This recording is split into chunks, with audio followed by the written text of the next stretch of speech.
বিরতির পর স্বাগত।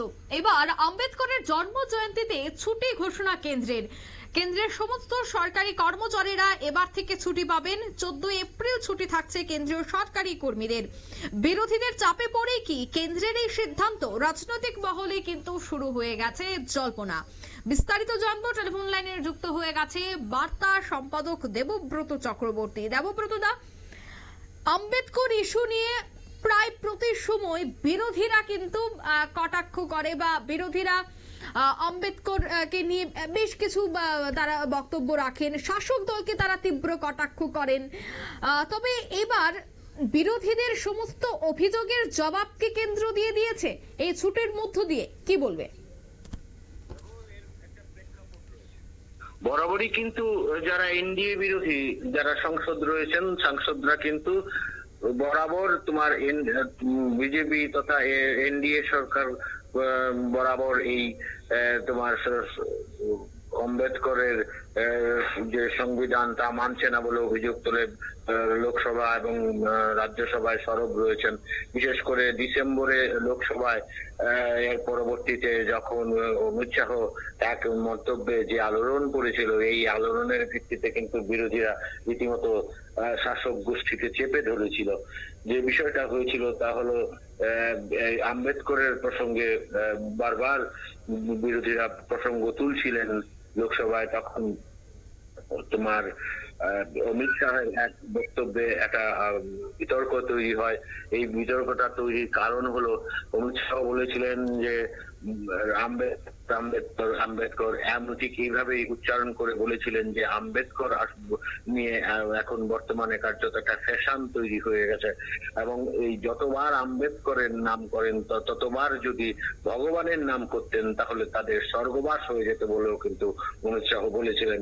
এই খবর প্রকাশের পর কিন্তু গোটা দেশ জুড়ে বিশেষ করে বিরোধীরা তাদের পালে একটা বাতাস দেওয়ার চেষ্টা করেছিলেন, এবং যে বিষয়ে আরো একটি বিতর্ক তৈরি হয়েছিল যে অমিত শাহ বলেছিলেন যে আম্বেদকর তৎকালীন সময়ে যারা তপশিলি জাতি এবং জনজাতি আছে তাদের ক্ষেত্রে যে কাজকর্ম করছিলেন সরকার, তৎকালীন সরকারের কাজকর্মে আম্বেদকর খুশি ছিলেন না। এরপরেই কিন্তু বিরোধীরা চেপে ধরেন অমিত শাহকে এবং সংসদে একটা হৈহট্টগোল শুরু হয়ে যায়, এবং তা দীর্ঘদিন ছিল এবং আজও কিন্তু এই ব্যাপারে একটা মতবিরোধ রয়েছে, একটা মতানৈক্য রয়েছে। এই মতানৈক্যের পরেই কিন্তু এই ক্ষেত্রে অনেকটাই ব্যাকফুটে চলে যেতে হয়েছিল এনডিএ যারা ট্রেজারি বেঞ্চের সদস্যদের। এই অবস্থায় একটা জল্পনা কল্পনা চলছিল, শোনা যাচ্ছিল যে কেন্দ্র 14 এপ্রিল আম্বেদকরের জন্মদিনে ছুটি ঘোষণা করতে পারে। সেটা কিন্তু সেই জল্পনা কল্পনা কিন্তু আসলে সত্যি বলে প্রমাণিত হলো। কেন্দ্রীয় সরকার প্রমাণ করে দিল যে বিরোধীরা যে অভিযোগ তুলে সরব হয়েছিল, যে এই বিরোধিতার যে আগুন জ্বালিয়েছিল সেই আগুনে কিন্তু তোমার জল ঢেলে দিল কেন্দ্র। এটা অত্যন্ত একটা গুরুত্বপূর্ণ বিষয়। বিশেষ করে যারা তপশিলি জাতি এবং জনজাতি রয়েছে তাদের মন জয় করতে, বিশেষ করে আম্বেদকরকে যারা তাদের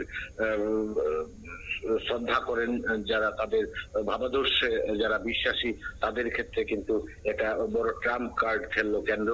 এই বিষয়টা কিন্তু অবশ্যই তাৎপর্যপূর্ণ, এবং কেন্দ্রীয় সরকার বুঝিয়ে দিল যে তারা কিন্তু আক্ষরিক অর্থে অবশ্যই আম্বেদকরের প্রতি তাদের শ্রদ্ধা রয়েছে।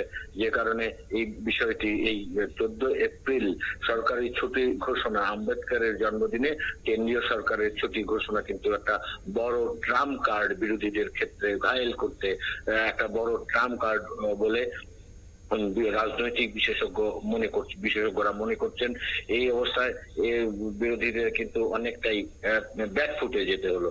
এই যে অপরিস্থিতি, এই পরিস্থিতিতে সাধারণ যারা রাজনৈতিক বিশেষজ্ঞ রয়েছেন তারা কিন্তু মনে করছেন যে সঠিক সময়ে কেন্দ্রীয় সরকার একটা সঠিক পদক্ষেপ গ্রহণ করেছে।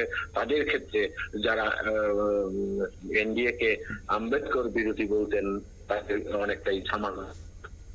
অঙ্কিতা, ধন্যবাদ।